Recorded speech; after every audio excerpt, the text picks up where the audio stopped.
आदिल, आप मुझे अवॉइड क्यों कर रहे हैं? ऐसी कोई बात नहीं है, तुम्हें क्यों लग रहा है इसे? आप मेरे मैसेजेस का भी जवाब नहीं दे रहे, कॉल भी रिसीव नहीं कर रहे हैं। कोई परेशानी है तो आप मुझे बता सकते हैं।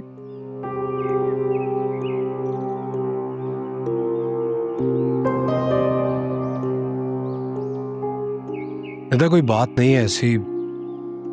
तुम जानती हो ना ऑफिस में मेरे ऊपर कितना बर्डन है काम का। बस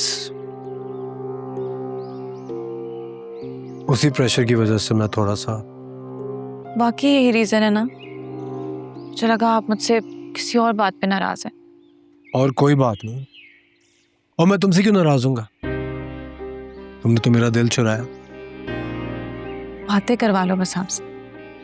इसका मतलब मैं एक बहुत अच्छा शौहर साबित होने वाला हूँ। देखो, एकदम से अपनी बीवी को मना लेता हूँ। पता नहीं कहाँ की बात आप कहाँ लेके जा रहे हैं। सोच लो, ऐसा ही हूं मैं अब। कोई और फैसला करना है तो अभी भी वक्त है। सोच लिए, प्यार किया तो निभाना तो पड़ेगा।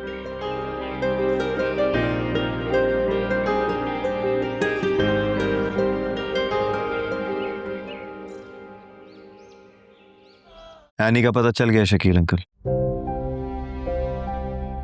वो ठीक है? क्या वाकई? अल्लाह तेरा शुक्र है। अर्शी के घर पे। तो वहां क्यों छुपी बैठी है वो? आई डोंट नो कि क्या इशू है। उससे तो मुझसे मिलना गवारा भी नहीं किया। शकील अंकल, आप प्लीज जाए ना एनी के पास। उससे पूछें कि आखिर मामला है क्या। जावियार बेटा, मैं बहुत शर्मिंदा हूं। मुझे तो खुद समझ नहीं आ रहा कि एनी को हो क्या गया। एनी तो बहुत अच्छी बच्ची है। उसने कभी किसी को इस तरह तंग नहीं किया। यही बात तो मुझे भी सता रही है कि आखिर वो खामोश क्यों है। ऐसी क्या बात है जो दिल में छुपा रखी है एनी ने। शकील अंकल, प्लीज आप उससे बात करें, क्योंकि अब मेरा सब्र खत्म हो रहा है। ठीक है, मैं पता लगाता हूं कि क्या बात है।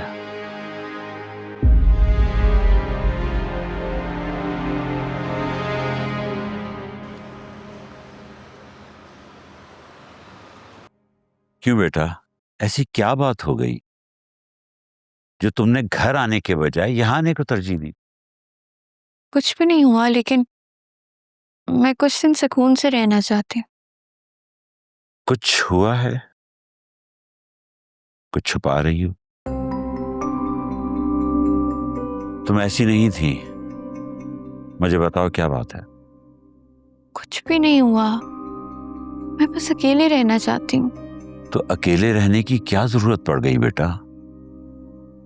कल तक तो सब कुछ सही लग रहा था, तुम हंस बोल रही थी, बातें कर रही थी। आज ऐसा क्या हो गया जो तुम सब कुछ छोड़ के यहां आ गई हो? तुमने यूं अचानक इतना बड़ा फैसला कर लिया, ना किसी से पूछा, ना मुझसे बात की, और फिर अलग रहना ही था तो अपने घर आती ना, यहां क्यों आ गई? प्लीज, 2-4 दिन सिर्फ अपने साथ रहना चाहती हूँ।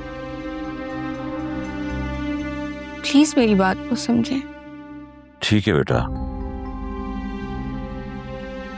अगर तुम ऐसा ही चाहती हो तो मैं मजीद इसरार नहीं करूंगा। लेकिन एक बात याद रखना, दुख अकेले मत सहना। तुम जानती हो ना, मैं तुम्हारा एक अच्छा दोस्त भी हूं।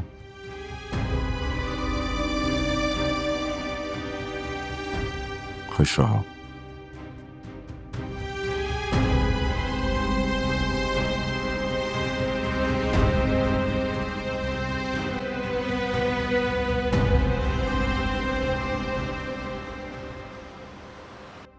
जावियार, एनी का पता चल गया है। अर्शी के घर है वो। जानता हूं। जानते हो तो फिर यहां बैठे हुए क्या कर रहे हो? जाके बात करो उससे। और अगर मैं तुमसे कहूं कि वो मुझसे बात नहीं करना चाहती तो फिर क्या करोगे? उसको उसके हाल पे छोड़ दोगे? नहीं, एक्चुअली मैं डर गया हूं यार। अगर उसने मुझसे कहा कि वो मुझे पसंद नहीं करती या मेरे साथ नहीं रहना चाहती, मैं इनकार नहीं कर पाऊंगा।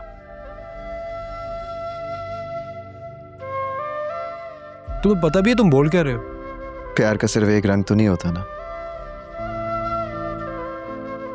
उसमें गम के लम्हे शामिल होते हैं, कुर्बानी के साए भी होते हैं और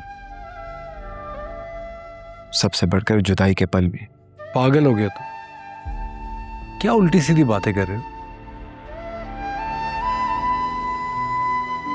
फजूल बातें सोचने से बेहतर है जाके उससे बात करो, अपना रिश्ता बचाओ।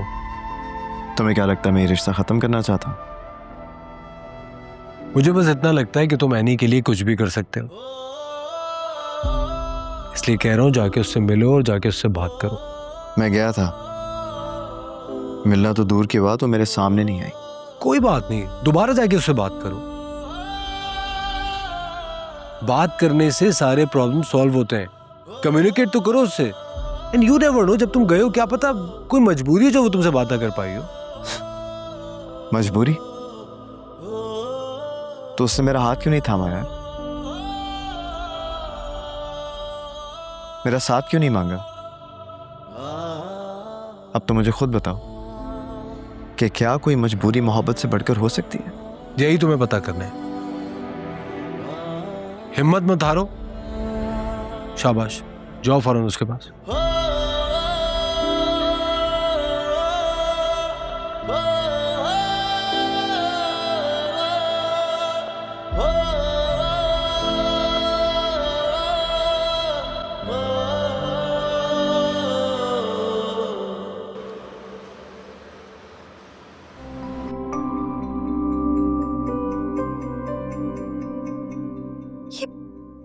ये सिर्फ अगर नाराजगी की बात होती ना तो एनी मैं क्यों वापस आती। तुम मानो ना मानो जरूर कोई और बात है और मुझे तो डर लग गया। किस बात से डर गई अम्मी आप? मैं तुम्हारे लिए डर गई हूं। उसको जावियर की इस कदर सपोर्ट है और फिर भी वो घर छोड़ने पर मजबूर हो गई है, तो तुम सोचो वो तुम्हारे साथ क्या करेंगे। इसमें मुझे और आदिल को क्यों घसीट रही है अम्मी आप? हमारा क्या लेना देना है इससे? लेना देना है, तुम समझ नहीं रही। एनी इतनी अनापरस्त लड़की है और वो अपनी जगह कभी नहीं छोड़ सकती। जरूर कोई और वजह है।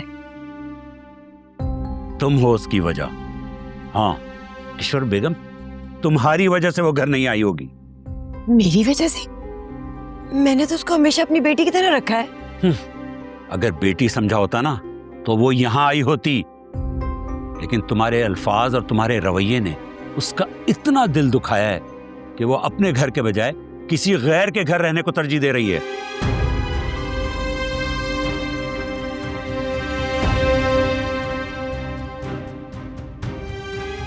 लो जी, कसूर किसी और का और इल्जाम मुझ पर। एक यतीम बच्ची को सारी जिंदगी मैंने पाला पोसा बड़ा किया, लेकिन मुजरिम मैं ही ठहरी। अम्मी आप रोएं तो मत। तो और क्या करूं? मैं देखा नहीं तुम्हारे अब्बू ने कैसे बात की है मुझसे।